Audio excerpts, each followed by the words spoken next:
Alaska is ready to host a historic meeting, as Governor Michael Dunleavy calls it. Dunleavy said that Alaska is one of the most important strategic locations in the world, located at the crossroads of North America and Asia.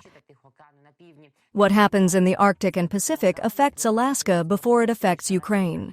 It is quite fitting that discussions are taking place here, Dunleavy emphasized.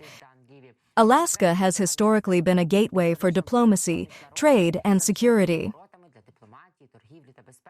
Alaska is ready to host this historic meeting.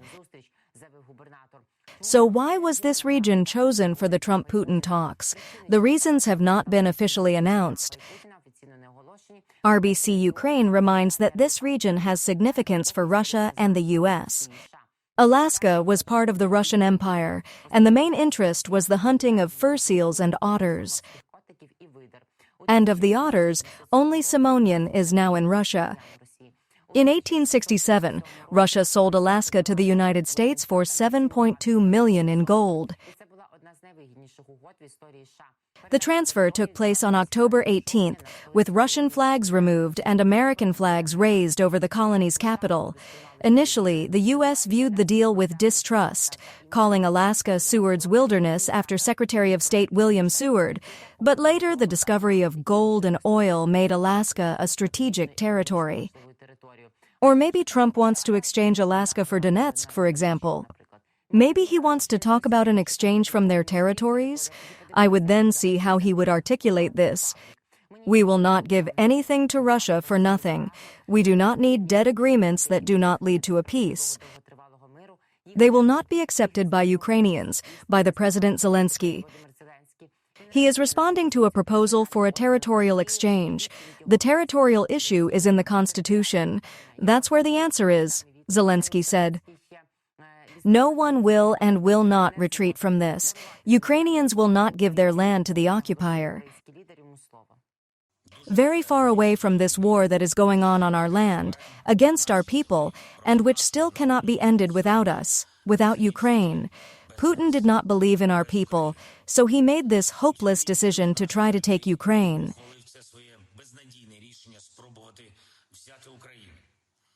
This was his main mistake, not paying attention to Ukrainians. Of course, we will not give Russia any rewards for what it has done. The Ukrainian people deserve peace, but all partners must understand what a decent peace means. This war must end, and Russia must end it. Russia has started it and is dragging it out, ignoring any deadlines. And this is the problem, not something else. The answer to the Ukrainian territorial question is already in the Constitution of Ukraine. No one will and cannot deviate from this. Ukrainians will not give their land to the occupier. Ukraine is ready for real solutions that can bring peace. Any decisions that are against us, any decisions that are without Ukraine, are also decisions against peace. They will not give anything. They are dead solutions. They will never work. And we all need real, living peace. Ukraine will lose the belt of fortresses if it withdraws from the Donetsk region. This belt consists of 4 large cities and several towns. Ukraine may lose it, and it was he who held back the Russian occupiers for 11 years. If we agree to withdraw, all this will be destroyed. Even the American Institute for the Study of War says so. According to American analysts, this decision will give the Russian army an extremely favorable position to resume attacks on much more favorable terms. Ukraine's belt of fortresses has been the main obstacle to the Kremlin for the past 11 years.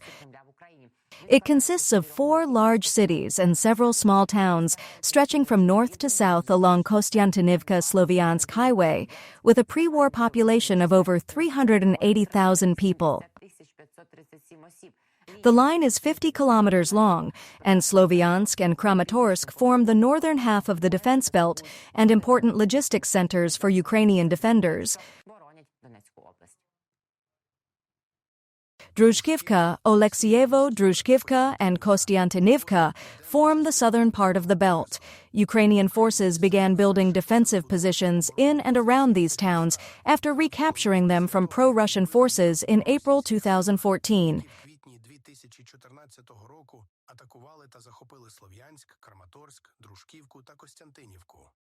Therefore, Ukrainian troops have been in control of these cities since July 2014. Over the past 11 years, Ukraine has invested time, money, and effort to strengthen this defense belt and build significant defense infrastructure in and around these cities. The Russian army is likely to violate any future ceasefire or peace agreement and resume military aggression against Ukraine in the future if the agreement does not contain reliable monitoring mechanisms and security guarantees for our country. Meanwhile, Russians seized 2 more settlements in Donetsk region, Novokatska and Tovste, according to Deep State. On August 8th, in the Novopavlivka sector, Russians occupied 2 settlements and advanced in 2 more. Near the administrative border with Dnipropetrovsk region, Russia occupied Novokatska and Tovste and advanced in Zeleny High. The Russians had success in Voskresenka and crossed the administrative border with Dnipropetrovsk region at another point. Putin is moving in, so he has to be stopped. Meanwhile, we are all waiting, and the audience is asking me, and Ogrisko, where is Europe's reaction? They were on the phone with Zelensky for half a week, and Zelensky was communicating with them. According to Axios, the reaction will come later, as Ukraine and Europe are supposed to meet in Britain before the Trump-Putin summit on August 15th.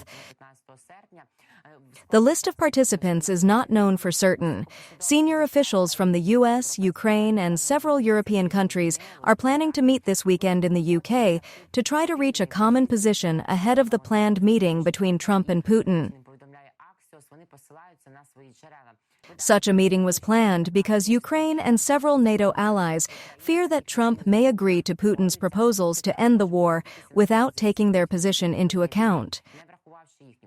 The idea of a meeting in the UK came up during a conference call between the US, Ukraine, and Europe.